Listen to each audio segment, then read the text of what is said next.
So hi friends ಬರೀ ನೋಡೋಣ. So ನಾಳಿನ ದಿನ ಮಾರ್ಕೆಟಲ್ಲಿ ನಾವು ಯಾವ ರೀತಿ ಟ್ರೇಡ್ ಮಾಡೋದು ನೋಡ್ಕೊಂಬೋಣ. ಸೊ ಫಸ್ಟ್ ಟೈಮ್ ನೋಡ್ಕೊಂಡು ಬ್ಯಾಂಕ್ ನೋಡ್ಕೊಳ್ಳೋಣ. ಓಕೆ, ಸೊ ಬ್ಯಾಂಕ್ ನಿಫ್ಟಿ ಒಳಗೆ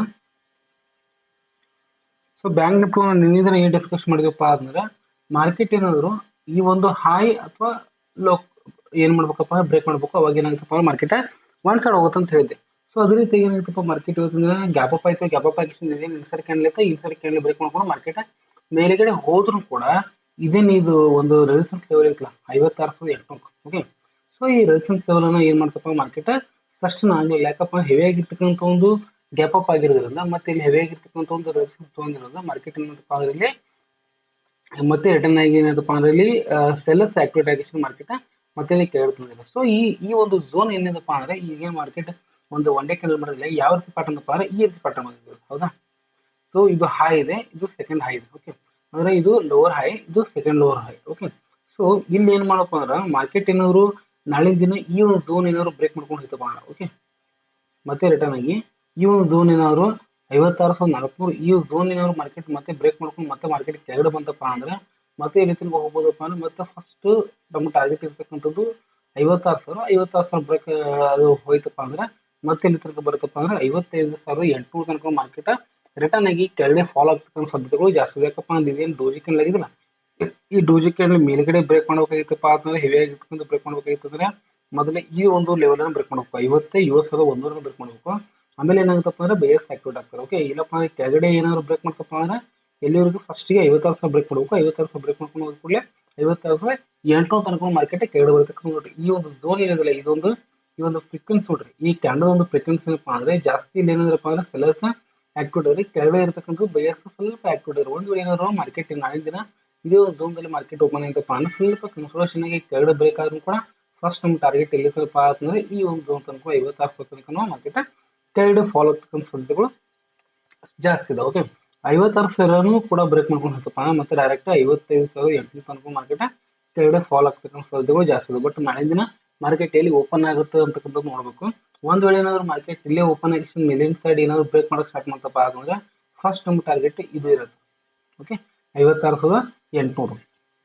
ಸೊ 56,900 ಈ 56,900 ಏನಾದ್ರು ಮಾರ್ಕೆಟ್ ಈ ಒಂದು ಝೋನ್ದಲ್ಲಿ ಬಂದ ತಕ್ಷಣ ಮತ್ತೆ ಇಲ್ಲಿ ಕನ್ಸಲ್ಟೇಷನ್ ಆಗಿ ಅವಾಗ ಮಾತ್ರ ಮಾರ್ಕೆಟ್ ಬ್ರೇಕ್ ಮಾಡಬೇಕು. ಮೇಲಿನ ಸೈಡ್ ಇಲ್ಲಿ ಅಲ್ಲಿವರೆಗೆ ಏನ್ ಮಾಡಬೇಕಪ್ಪ ಅಂದ್ರೆ ನೀವು ಡೈರೆಕ್ಟ್ ಆಗಿ ಇಲ್ಲಿ ಕನ್ಸಲ್ಟೇಷನ್ ಆಗಿ ಇಲ್ಲಿ ಡೈರೆಕ್ಟ್ ಬ್ರೇಕ್ ಮಾಡ್ಕೊಂಡು ಹೋಯ್ತಪ್ಪ ಅಂದ್ರೆ ನೀವು ಏನಾದ್ರು ಬೈ ಮಾಡ್ರಪ್ಪ ಅಂದ್ರೆ ಇಲ್ಲಿ ಮಾರ್ಕೆಟ್ ಟ್ರಾಪ್ ಆಗಿ ಮತ್ತೆ ಕೆಳಗಡೆ ಬರ್ತಕ್ಕಂಥ ಸಾಧ್ಯತೆಗಳು ಇಲ್ಲಿ ಜಾಸ್ತಿ ಇರ್ತವೆ. ಸೊ ಹೀಗಾಗಿ ಏನ್ ಮಾಡಿರಪ್ಪ ಅಂದ್ರೆ ಮಾಲಿನ ದಿನ ನೀವು ಸ್ವಲ್ಪ ಟ್ರಿಕ್ ಆಗಿ ಮಾರ್ಕೆಟ್ ಅನ್ನ ನೀವು ಟ್ರೈ ಮಾಡೋದು ತುಂಬಾನೇ ಒಳ್ಳೇದು. ಯಾಕಪ್ಪ ಅಂದ್ರೆ ಕಂಟಿನ್ಯೂಸ್ ಆಗಿ ನೀವು ಇಲ್ಲಿ ಒಂದು ಗ್ಲೋಬಲ್ ವಾರ್ ಆಗಿರೋದ್ರಿಂದ ಇಲ್ಲಿ ಮಾರ್ಕೆಟ್ ಯಾವ ರೀತಿ ಟ್ರೇಡ್ ಮಾಡುತ್ತೆ ಅಂತಕ್ಕಂಥದ್ದನ್ನ ಹೇಳಕ್ಕೆ ಇಲ್ಲಿ ಏನೂ ಆಗ್ತಾ ಇಲ್ಲ. ಓಕೆ, ಆಮೇಲೆ ಈ ಒಂದು ಸ್ವಲ್ಪ ನಾವು ಒಂದು ಪ್ಯಾಟರ್ನ್ ನೋಡ್ಕೊಂಡ್ರೆ ಇಲ್ಲಿ ನೀವು ಸ್ವಲ್ಪ ಗಮನ ಕೊಟ್ಟು ನೋಡ್ರಿ ಪ್ಯಾಟರ್ನ್ ಯಾವ ರೀತಿ ಇದಪ್ಪ ಅಂದ್ರೆ ನಾನು ನಿಮ್ಗೆ ಏನು ಹೇಳಿದಪ್ಪ ಅಂದ್ರೆ ಟ್ರೆಂಡ್ ಲೈನ್ ಒಂದು ವಿಡಿಯೋದಲ್ಲಿ ಹೇಳಿದೆ. ಓಕೆ, ನನ್ನ ಒಂದು ಪ್ಲೇ ಲಿಸ್ಟ್ ಇದಾವ ಆ ಟ್ರೆಂಡ್ ಲೈನ್ ನೋಡ್ರಿ. ಇಲ್ಲಿ ಏನಪ್ಪಾ ಅಂದ್ರೆ ಹೆವಿ ಆಗಿರ್ತಕ್ಕಂಥ ಒಂದು ರೆಸಿಸ್ಟೆನ್ಸ್ ಝೋನ್ ಇದೆ. ಹೌದಾ, 57,200 ಹೆವಿ ಆಗಿರ್ತಕ್ಕಂಥ ರೆಸಿಸ್ಟೆನ್ಸ್ ಝೋನ್ ಇದೆ.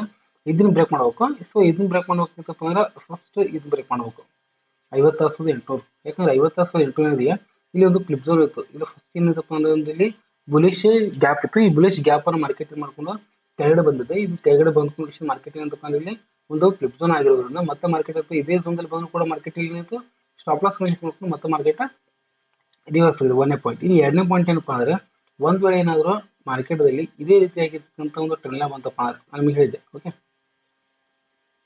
ಸೊ ಈ ರೀತಿಯಾಗಿ ಮಾರ್ಕೆಟ್ ಏನಾದ್ರು ಟ್ರೆಂಡ್ ಲೈನ್ ತಗೊಂತಪ್ಪ ನೋಡ್ರಿ, ಇಲ್ಲಿನೂ ಕೂಡ ರೆಸಿಸ್ಟೆನ್ಸ್ ತಗೊಂಡಿತ್ತು, ಇಲ್ಲಿನೂ ಕೂಡ ರೆಸಿಸ್ಟೆನ್ಸ್ ತಗೊಂಡಿತ್ತು. ಓಕೆ, ಮತ್ತೆ ಇಲ್ಲಿನೂ ಕೂಡ ರೆಸಿಸ್ಟೆನ್ಸ್ ತಗೊಂಡಿದೆ.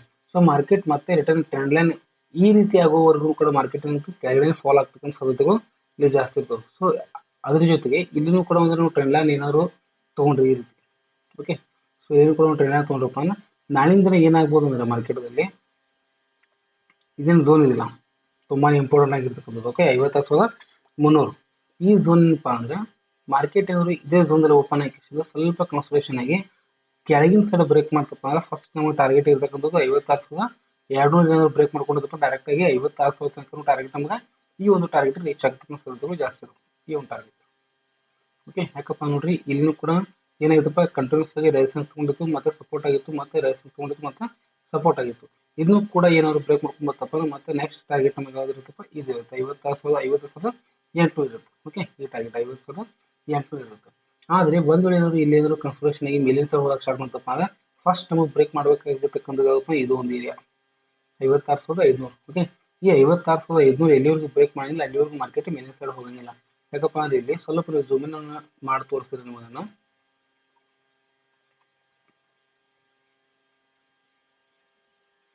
ಯಾಕಂದ್ರೆ ಮಾರ್ಕೆಟ್ ಇದೇ ಒಂದು ಝೋನ್ದಲ್ಲಿ ಏನಾಗಿತ್ತಪ್ಪ ಮಾರ್ಕೆಟ್ ಬ್ರೇಕ್ ಮಾಡ್ಕೊಂಡು ಕೆಳಗಡೆ ಬಂದಿತ್ತು. ಹೌದಾ, ಸೊ ಇದೇ ಝೋನ್ದಲ್ಲಿ ಮಾರ್ಕೆಟ್ ಕೆಳಗಡೆ ಬಂದಿತ್ತಪ್ಪ ಅಂದ್ರೆ ಮಾರ್ಕೆಟ್ ಈ ಝೋನ್ದಲ್ಲಿ ಓಪನ್ ಆಗಿಸಿಂದ ಮತ್ತೆ ಮೇಲ್ಗಡೆ ಹೋಗಿ ಫುಲ್ ಬ್ಯಾಕ್ ತಗೊಂಡು ಮತ್ತೆ ಕನ್ಸಲ್ಟೇಷನ್ ಆಗಿ ಈ ಒಂದು ಟ್ರೆಂಡ್ ಲೈನ್ ಸ್ವಲ್ಪ ಸಪೋರ್ಟ್ ತಗೊಂಡು ಮೇಲಿನ ಸೈಡ್ ಹೋಗಕ್ಕೆ ಸ್ಟಾರ್ಟ್ ಮಾಡಿದಾಗ ಫಸ್ಟ್ ನಮ್ಮ ಟಾರ್ಗೆಟ್ ಯಾವ್ದಿರುತ್ತಪ್ಪ ಇದು ಒಂದಿರುತ್ತೆ 56,700. ಅದರ ಕೂಲಿ ಯಾವ್ದಿರುತ್ತಪ್ಪ ಅಂತಂದ್ರೆ 56,900. ಓಕೆ, ಈ ರೀತಿ ಟಾರ್ಗೆಟ್ ಮಾಡ್ಬೋದು. ಒಂದ್ ವೇಳೆ ಏನಾದ್ರು ಇದು ಮೇಲಿನ ಸೈಡ್ ಬ್ರೇಕ್ ಮಾಡಿದ್ರೆ ಒಂದ್ ವೇಳೆ ಏನಾದ್ರು ಕನ್ಸಲ್ಟೇಷನ್ ಆಗಿ ಈ ಟ್ರೆಂಡ್ ಲೈನ್ ಬ್ರೇಕ್ ಮಾಡಿ ಕೆಳಗಡೆ ಬಂತಪ್ಪ ಅಂದ್ರೆ ಫಸ್ಟ್ ನಮ್ಮ ಟಾರ್ಗೆಟ್ ಇರ್ತಕ್ಕಂಥದ್ದು 56,200 ಆಮೇಲೆ 56,000. ಓಕೆ, ಈ ಎರಡು ಟಾರ್ಗೆಟ್ ನಾನು ಏನ್ ಮಾಡಬೇಕು ಅಂದ್ರೆ ನಾನು ಇದನ್ನ ಅಚೀವ್ ಮಾಡ್ತೀನಿ ಸಾಧ್ಯಗಳು ಇಲ್ಲಿ ಜಾಸ್ತಿ ಇರ್ತದೆ. ಅಥವಾ ಒಂದು ವೇಳೆ ಹೆವಿ ಆಗಿರ್ತಕ್ಕಂಥ ಗ್ಯಾಪ್ ಡೌನ್ ಆಯ್ತಪ್ಪ ಅಂದ್ರೆ ಓಕೆ, ಹೆವಿ ಆಗಿರ್ತಕ್ಕಂಥ ಗ್ಯಾಪ್ ಡೌನ್ ಓಪನ್ ಆಯ್ತಪ್ಪ ಅಂದ್ರೆ ಮಾರ್ಕೆಟ್ ಇಲ್ಲಿ ಓಪನ್ ಆಯ್ತಪ್ಪ ಅಂದ್ರೆ ಮಾರ್ಕೆಟ್ ಮೇಲಿನ ಸೈಡ್ ಹೋಗಿಸಿಂದ ಈ ಒಂದು ಏನು ಏರಿಯಾ ಇದೆ ಇದು ಕೀ ಝೋನ್ 56,300 ಈ 56,300 ಏನಾಯ್ತಪ್ಪ ಅಂದ್ರೆ ಒಂದು ಇಲ್ಲಿನೂ ಕೂಡ ಒಂದು ರೆಸಿಸ್ಟೆನ್ಸ್ ತಗೊಳುತ್ತೆ ಮತ್ತು ಇದು ಟ್ರೆಂಡ್ ಕೂಡ ರೆಸಿಸ್ಟೆನ್ಸ್ ಫಂಕ್ಷನ್ ಮತ್ತು ಮಾರ್ಕೆಟ್ ಏನಪ್ಪ ಅಂದ್ರೆ ಇಲ್ಲೆಲ್ಲ ಲಿಕ್ವಿಡಿಟಿನ ಕ್ರಿಯೇಟ್ ಮಾಡ್ಕೊಂಡು ಸ್ಟಾಪ್ ಲಾಸ್ ಕ್ರಿಯೇಟ್ ಮಾಡ್ಕೊಂಡು ಮತ್ತು ಮಾರ್ಕೆಟ್ ಇಲ್ಲಿ ಕೆಳಗಡೆ ಫಾಲ್ ಆಗ್ತಕ್ಕಂಥ ಸಾಧ್ಯತೆಗಳು ಇಲ್ಲಿ ಜಾಸ್ತಿ ಇರ್ತವೆ. ಸೊ ಹೀಗಾಗಿ ಏನ್ ಮಾಡ್ರಪ್ಪ ಅಂದ್ರೆ ನಾಳಿನ ದಿನ ಕರೆಕ್ಟ್ ಆಗಿ ಮಾರ್ಕೆಟ್ ಎಲ್ಲಿ ಓಪನ್ ಆಗ್ತೈತಿ ಅಂತಕ್ಕಂಥದ್ದು ನೋಡ್ಕೊಂಡು ಟ್ರೈ ಮಾಡೋದು ತುಂಬಾನೇ ಒಳ್ಳೇದು. ಓಕೆ, ಸೊ ಅದೇ ರೀತಿಯಾಗಿ ನಾವು ಒಂದು ಸ್ವಲ್ಪ ನಿಫ್ಟಿನ ನೋಡ್ಕೊಂಡ್ರೆ ನಿಫ್ಟಿ ಒಳಗೆ ಏನಾಗಿತ್ತಪ್ಪ ಅಂದ್ರೆ ನಾವು ಹಿಂದಿನ ಏನು ಡಿಸ್ಕಸ್ ಮಾಡಿದ್ವಿ ಮಾರ್ಕೆಟ್ ಏನಾಗಿತ್ತಪ್ಪ ಅಂದ್ರೆ ಕಂಟಿನ್ಯೂಸ್ ಆಗಿ ಇಲ್ಲಿ ಒಂದು ರೆಸಿಸ್ಟೆನ್ಸ್ ಝೋನ್ ಇತ್ತಲ್ಲ. ಓಕೆ, ಸೊ ರೆಸಿಸ್ಟೆನ್ಸ್ ಝೋನ್ ನಲ್ಲಿ ಏನಾಗ್ತಪ್ಪ ಅಂದ್ರೆ ಕಂಟಿನ್ಯೂಸ್ ಆಗಿ ಕನ್ಸಲ್ಟೇಷನ್ ಆಗ್ತದೆ. ಕನ್ಸಲ್ಟೇಷನ್ ಆಗಿ ಮೇಲಿನ ಸೈಡ್ ಹೋಯ್ತಪ್ಪ ಮಾರ್ಕೆಟ್ ಮೇಲಿನ ಸೈಡ್ ಹೋಗುತ್ತೆ ಅಂತ ಹೇಳಿದೆ. ಆದ್ರೆ ಇಲ್ಲಿ ಏನಾಯ್ತಪ್ಪ ಮಾರ್ಕೆಟ್ ಮೇಲಿನ ಸೈಡ್ ಹೋಯ್ತು ಆದ್ರೆ ಏನಾಯ್ತಪ್ಪ ಇಲ್ಲಿ ಎಲ್ಲಾ ಸ್ಟಾಪ್ ಲಾಸ್ ಹಿಟ್ ಮಾಡ್ತಾವ. ಓಕೆ, ಎಲ್ಲಾ ಸ್ಟಾಪ್ ಲಾಸ್ ಹಿಟ್ ಮಾಡ್ಕೊಂಡು ರಿಟರ್ನ್ ಎಲ್ಲಿ ಬಂದಪ್ಪ ಅಂದ್ರೆ 25,500 ತನಕ ಮಾರ್ಕೆಟ್ 20,50 ತನಕ ಮಾರ್ಕೆಟ್ ಟ್ರೇಡ್ ಮಾಡ್ತಾ ಇರೋದ್ರಿಂದ ಎಲ್ಲಿವರೆಗೂ ಮತ್ತೆ ಇದು ರಿಟರ್ನ್ 25,400 ಕ್ರಾಸ್ ಮಾಡಂಗಿಲ್ಲ. ಮತ್ತೆ ಅಲ್ಲಿ ಏನಾಗ್ತಪ್ಪ ಅಂದ್ರೆ ಮತ್ತೆ ಮೇಲಿನ ಸೈಡ್ ಹೋದಾಗ ಏನಾಗ್ತಪ್ಪ ಅಂದ್ರೆ ಸೆಲ್ ಆಗುತ್ತೆ. ಅಂದ್ರೆ ಸೆಲ್ ಅಂಡ್ ರೈಸ್ ಮಾರ್ಕೆಟ್ ಇಲ್ಲಿ ಸಿನಾರಿ ಯಾವ ಸಿನಾರಿದಪ್ಪ ಅಂದ್ರೆ ಸೆಲ್ ಅಂಡ್ ರೈಸ್ ಸಿನಾರಿ ಇರೋದ್ರಿಂದ ಮಾರ್ಕೆಟ್ ಏನಾದ್ರು ನಾಳಿನ ದಿನ ಈ ಒಂದು ಝೋನ್ದಲ್ಲಿ ಏನಾದ್ರು ಓಪನ್ ಆಯ್ತಪ್ಪ ಅಂದ್ರೆ ಸ್ವಲ್ಪ ಮೇಲ್ಗಡೆ ಹೋಗ್ತಕ್ಕಂಥ ಚಾನ್ಸಸ್ ಇದು ತುಂಬಾನೇ ಕಡಿಮೆ ಆಗ್ತದೆ. ಏನಾಗ್ತಪ್ಪ ಅಂದ್ರೆ ಮಾರ್ಕೆಟ್ ಸ್ವಲ್ಪ ಕನ್ಸಲ್ಟೇಷನ್ ಆಗಿ ಸ್ವಲ್ಪ ಮೇಲ್ಗಡೆ ಹೋಗುತ್ತೆ ಮತ್ತೆ ಕೆಳಗಡೆ ಬರುತ್ತೆ ಮತ್ತೆ ಮೇಲ್ಗಡೆ ಹೋಗುತ್ತೆ ಮತ್ತೆ ಕೆಳಗಡೆ ಬರುತ್ತೆ. ಯಾಕಪ್ಪ ಅಂದ್ರೆ ಇದೇ ಝೋನ್ ಇದೆ ಈ ಒಂದು ಪಾಯಿಂಟ್. ಓಕೆ, 25,200 25,400. ಓಕೆ, ಈ ಒಂದು 2 ಪಾಯಿಂಟ್ ತುಂಬಾನೇ ಹೆವಿ ಆಗಿರ್ತಕ್ಕಂಥ ಒಂದು ಬುಲಿಶ್ ಬೇರೆ ಝೋನ್ ಆಗಿ ಕ್ರಿಯೇಟ್ ಆಗಿರೋದ್ರಿಂದ ಮಾರ್ಕೆಟ್ ಎಲ್ಲಿವರೆಗೂ ಮೇಲ್ಗಡೆ ಹೋಗಿ ಕನ್ಸಲ್ಟೇಷನ್ ಆಗಿ ಇದು ಬ್ರೇಕ್ ಮಾಡಂಗಿಲ್ಲ 25,400 ಅಲ್ಲಿವರೆಗೆ ಏನಾಗ್ತಪ್ಪ ಮತ್ತೆ ಕನ್ಸಲ್ಟೇಷನ್ ಮತ್ತೆ ಕೆಳಗಡೆ ಬರುತ್ತೆ ಕನ್ಸಲ್ಟೇಷನ್ ಕೆಳಗಡೆ ಬರುತ್ತೆ. ಇದಪ್ಪ 25,200 ಸ್ವಲ್ಪ ಟಚ್ ಕೊಟ್ಟು ಮತ್ತೆ ಮಾರ್ಕೆಟ್ ಕೆಳಗಡೆ ಫಾಲ್ ಆಗ್ತಕ್ಕಂಥ ಸಾಧ್ಯತೆಗಳು ಇಲ್ಲಿ ಜಾಸ್ತಿ ಇರ್ತವೆ. ಸೊ ಕೆಳಗಡೆ ಫಾಲ್ ಆಗುವಾಗ ಫಸ್ಟ್ ನಮ್ಮ ಟಾರ್ಗೆಟ್ ಇರ್ತಕ್ಕಂಥದ್ದು ಯಾವ್ದಪ್ಪ ಅಂದ್ರೆ ಇದು ಇರುತ್ತೆ 24,800. ಓಕೆ, ಅದಾದ ಕೂಡಲೇ ಏನಾದಪ್ಪ ಅಂದ್ರೆ 24,700. ಓಕೆ, ಇಲ್ಲಿನೂ ಕೂಡ ಒಂದು ಹೆವಿ ಆಗಿರ್ತಕ್ಕಂಥ ಒಂದು ಬುಲಿಶ್ ಝೋನ್ ಇದೆ. ಓಕೆ, ಇಲ್ಲಿ ಬುಲಿಶ್ ಝೋನ್ ಇದೆ. ಇಲ್ಲಿನೂ ಕೂಡ ಸ್ವಲ್ಪ ಮಾರ್ಕೆಟ್ ಸ್ಟಾಕ್ ಹಾಕಿ ಕನ್ಸಲ್ಟೇಷನ್ ಹಾಕೊಂಡು ಟೈಮ್ ಸ್ವಲ್ಪ ಸ್ಪೆಂಡ್ ಮಾಡ್ಕೊಂಡು ಪ್ರೀಮಿಯಂ ಅನ್ನ ಜೀರೋ ಮಾಡ್ಕೊಂಡು ಸಾಧ್ಯತೆಗಳು ಇಲ್ಲಿ ಜಾಸ್ತಿ ಇರ್ತವೆ. ಸೊ ಈಗ ಏನ್ ಮಾಡ್ರಪ್ಪ ಅಂದ್ರೆ ನಾಳಿನ ದಿನ ಮಾರ್ಕೆಟ್ ಎಲ್ಲಿ ಓಪನ್ ಆಗ್ತತಿ ಅಂತಕ್ಕಂಥದ್ದನ್ನು ಸ್ವಲ್ಪ ನೋಡ್ಕೊಂಡು ನೀವು ಟ್ರೈ ಮಾಡಿರಿ. ಸಡನ್ ಆಗಿ ಮಾರ್ಕೆಟ್ ಓಪನ್ ಆದ್ಕೊಳ್ಳಿ ನೀವು ಟ್ರೈ ಮಾಡಕ್ ಹೋದ್ರಪ್ಪ ಅಂದ್ರೆ ನೀವು ಟ್ರಾಪ್ ಹಾಕಿಸಿಂದ ಫೇಲ್ ಆಗ್ತಕ್ಕಂಥ ಸಾಧ್ಯತೆಗಳು ಇಲ್ಲಿ ಜಾಸ್ತಿ ಇರ್ತವೆ. ಓಕೆ, ನೋಡ್ರಿ ಇಲ್ಲೇನು ಕೂಡ ಏನಾಗಿದೆಪ್ಪ ಅಂದ್ರೆ ಸ್ವಲ್ಪ ನಾವು ಜೂಮ್ ಇನ್ ಮಾಡ್ಕೊಂಡ್ರೆ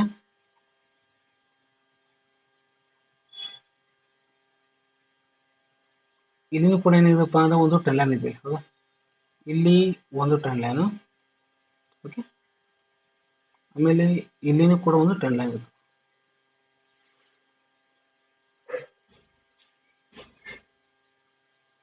ನೋಡ್ರಿ ಆಮೇಲೆ ಇಲ್ಲಿನೂ ಕೂಡ ಒಂದು ಹಾರಿಜೆಂಟಲ್ ಲೈನ್ ಏನಿತ್ತಪ್ಪ ಅಂದ್ರೆ ಹೆವಿ ಆಗಿರ್ತಕ್ಕಂಥ ಒಂದು ರೆಸಿಸ್ಟೆನ್ಸ್ ಒಂದು. ಹೌದಾ, ಸೊ ಇಲ್ಲಿ ನೋಡ್ರಿ ಇಲ್ಲಿನೂ ಕೂಡ ರೆಸಿಸ್ಟೆನ್ಸ್ ಇದೆ, ಇಲ್ಲಿನೂ ಕೂಡ ರೆಸಿಸ್ಟೆನ್ಸ್, ಇಲ್ಲಿನೂ ಕೂಡ ರೆಸಿಸ್ಟೆನ್ಸ್. ಆದ್ರೆ ಮಾರ್ಕೆಟ್ ಏನಾಯ್ತಪ್ಪ ಅಂದ್ರೆ ಇಲ್ಲಿ ಓಪನ್ ಹಾಕಿಸಿದ ಮತ್ತೆ ಏನಾಗಿತ್ತಪ್ಪ ಅಂದ್ರೆ ಇಲ್ಲಿ ಇಲ್ಲಿನೂ ಕೂಡ ಓಪನ್ ಆಯ್ತು ಮೇಲ್ಗಡೆ ಹೋಗಿಸಿದ ಈ ಒಂದೇನು ಝೋನ್ ಇತ್ತಲ್ಲ ಈ ಒಂದು ಟ್ರೆಂಡ್ ಲೈನ್ ಈ ಟ್ರೆಂಡ್ ಲೈನ್ ಏನಾಯ್ತಪ್ಪ ಅಂದ್ರೆ ಮಾರ್ಕೆಟ್ ರೆಸಿಸ್ಟೆನ್ಸ್ ಹಿಟ್ ಮಾಡ್ಕೊಂಡು ಮತ್ತೆ ಮಾರ್ಕೆಟ್ ಕಂಟ್ರೋಲ್ಸ್ಗೆ ಕೆಳಗಡೆ ಬಂದಿದೆ. ಅಂದ್ರೆ ಈ ಫಸ್ಟ್ ಝೋನ್ ಯಾವ್ದಪ್ಪ ಅಂದ್ರೆ 25,250. ಓಕೆ, 25,250 ಮಾರ್ಕೆಟ್ ಏನಿದೆಪ್ಪ ಅಂದ್ರೆ ಸ್ವಲ್ಪ ನಿಧಾನವಾಗಿ ಮಾರ್ಕೆಟ್ ಇಲ್ಲಿ ಕೆಳಗಡೆ ಬಂದಿದೆ. ಹೌದಾ, ಸೊ ನಾಳಿನ ದಿನ ಏನ್ ಮಾಡ್ಬೋದಪ್ಪ ಅಂದ್ರೆ ನಾಳಿನ ದಿನ ಸ್ವಲ್ಪ ಈ ಒಂದು ಝೋನ್ ಟೋಟಲ್ ಆಗಿ 25,100 ಯಾಕೆ ಇರ್ತೈತಪ್ಪ ನೋಡ್ರಿ ಇಲ್ಲಿ ಕಂಟಿನ್ಯೂಸ್ ಆಗಿ ಸಪೋರ್ಟ್ ಇತ್ತು. ಓಕೆ, ಸಪೋರ್ಟ್ ಇರೋದು ಮತ್ತೆ ಇಲ್ಲಿ ಏನಾಯ್ತು ಬ್ರೇಕ್ ಮಾಡ್ಕೊಂಡು ಇಲ್ಲಿ ರೆಸಿಸ್ಟೆನ್ಸ್ ಆಗಿತ್ತು. ಮತ್ತೆ ಇಲ್ಲಿ ಸಪೋರ್ಟ್ ಇತ್ತು, ಇಲ್ಲಿ ಸಪೋರ್ಟ್ ತೊಗೊಂಡು ಮತ್ತೆ ಮಾರ್ಕೆಟ್ ಮೇಲೆ ಇತ್ತು, ಮತ್ತೆ ಇದು ಸಪೋರ್ಟ್ ಬ್ರೇಕ್ ಮಾಡ್ಕೊಂಡು ಕೆಳಗಡೆ ಬಂದಿರೋದ್ರಿಂದ ಈ 25,100 ಏನಪ್ಪಾ ಅಂದ್ರೆ ನಿಮ್ಗೆ ತುಂಬಾ ಹೆವಿ ಆಗಿರ್ತಕ್ಕಂಥ ಒಂದು ಸಪೋರ್ಟ್, ಓಕೆ, ಮತ್ತು ರೆಸಿಸ್ಟೆನ್ಸ್ ಇರೋದ್ರಿಂದ ಮಾರ್ಕೆಟ್ ಏನಾದ್ರು ನಾಳಿನ ದಿನ ಇಲ್ಲೇ ಬ್ರೇಕ್ ಮಾಡ್ತಪ್ಪ ಅಂದ್ರೆ ಆಯ್ತ ಮೇಲೆ ಇಲ್ಲೇನು ಕೂಡ ಒಂದು ನಾವು ಚಿಕ್ಕದಾಗಿರ್ತಕ್ಕಂಥ ಟ್ರೆಂಡ್ ಲೈನ್ ಅನ್ನು ತಗೊಂಡ್ರೆ ನೋಡ್ರಿ, ಇಲ್ಲಿ ನೋಡ್ರಿ, ಇಲ್ಲೇನಪ್ಪಾ ಅಂದ್ರೆ ಮಾರ್ಕೆಟ್ ಇಲ್ಲೇನು ಕೂಡ ಒಂದು ಝೋನ್ ಅಲ್ಲಿ ಇದೆ, ಹೌದಾ, ಮಾರ್ಕೆಟ್ ಇಲ್ಲೇನು ಕೂಡ ಒಂದು ಝೋನ್ ಅಲ್ಲಿ ಕುಂತಿದೆ ಚಾನಲ್ದಲ್ಲಿ. ಮಾರ್ಕೆಟ್ ಮತ್ತೆ ಇದೇ ಒಂದು ಝೋನ್ದಲ್ಲಿ ಏನಾದ್ರು ಓಪನ್ ಆಯ್ತಪ್ಪ ಅಂದ್ರೆ ಕನ್ಸಲ್ಟೇಷನ್ ಆಗಿ ಈ ಒಂದು ಏನಾದ್ರು ಲೋ ಬ್ರೇಕ್ ಮಾಡ್ತಾನೆ ಮಾರ್ಕೆಟ್, ಓಕೆ, ಲೋ ಬ್ರೇಕ್ ಮಾಡ್ತಾನೆ ಮತ್ತೆ ಈ ಒಂದು ಟ್ರೆಂಡ್ ಲೈನ್ ಏನು ಸಪೋರ್ಟ್ ಇದೆ, ಸಪೋರ್ಟ್ ಬ್ರೇಕ್ ಮಾಡ್ಕೊಂಡು ಕೆಳಗಡೆ ಬರಕ್ಕೆ ಸ್ಟಾರ್ಟ್ ಮಾಡ್ತಪ್ಪ ಅಂದ್ರೆ ಫಸ್ಟ್ ನಮ್ಮ ಟಾರ್ಗೆಟ್ ಇರ್ತಕ್ಕಂಥ ಯಾವ್ದಪ್ಪ ಅಂದ್ರೆ 25,000 ಬ್ರೇಕ್ ಮಾಡುತ್ತೆ.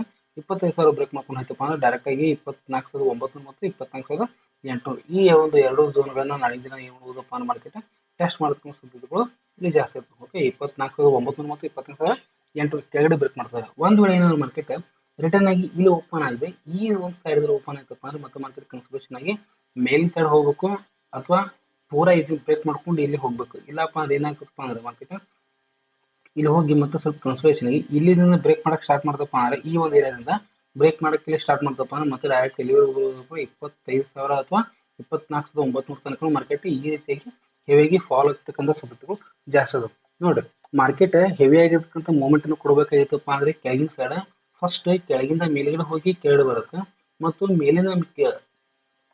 ಕೆಳಗಿಂದ ಮೇಲೆ ಹೋಗಬೇಕಾಗಿತ್ತಪ್ಪ ಅಂದ್ರೆ ಮತ್ತೆ ಮಾರ್ಕೆಟ್ ಫಸ್ಟ್ ಮೇಲ್ಗಡೆ ಓಪನ್ ಆಗಿ ಕೆಳಗಡೆ ಒಂದು ಕನ್ಸಲ್ಟೇಷನ್ ಮೇಲಿಂದ ಸ್ಟಾರ್ಟ್ ಮಾಡ್ತಪ್ಪ ಅಂದ್ರೆ ಕಂಟಿನ್ಯೂಸ್ ಆಗಿ ಹೆವಿ ಆಗಿ ಇರ್ತಕ್ಕಂಥ ಒಂದು ಪಾಯಿಂಟ್ ಗಳನ್ನ ಮೇಲಿನ ಸೈಡ್ ಕವರ್ ಮಾಡುತ್ತೆ. ಸೊ ಹೀಗಾಗಿ ಏನ್ ಮಾಡ್ರಪ್ಪ ಅಂದ್ರೆ ನಾಳಿನ ದಿನ ಸ್ವಲ್ಪ ನಾವು ಟ್ರಿಕ್ಕಿಯಾಗಿ ಮಾರ್ಕೆಟ್ ನೋಡ್ಕೊಂಡು ಅಬ್ಸರ್ವ್ ಮಾಡ್ಕೊಂಡು ಸ್ವಲ್ಪ ಟ್ರೇ ಮಾಡೋದು ತುಂಬಾನೇ ಒಳ್ಳೇದಂತ ನನ್ನ ಒಂದು ಅಭಿಪ್ರಾಯ. ಸೊ ಅದೇ ರೀತಿಯಾಗಿ ನಿಮ್ದೇ ಆಗಿರ್ತಕ್ಕಂಥ ಕೆಲವೊಂದಿಷ್ಟು ಅನಲೈಸೇಷನ್ ನಿಮ್ದು ಏನ್ ಇರ್ತಪ್ಪ ಅಂದ್ರೆ ಅದ್ರ ಪ್ರಕಾರ ಕೂಡ ನೀವು ಟ್ರೇಡ್ ಮಾಡ್ಬೋದು. Okay, thank you.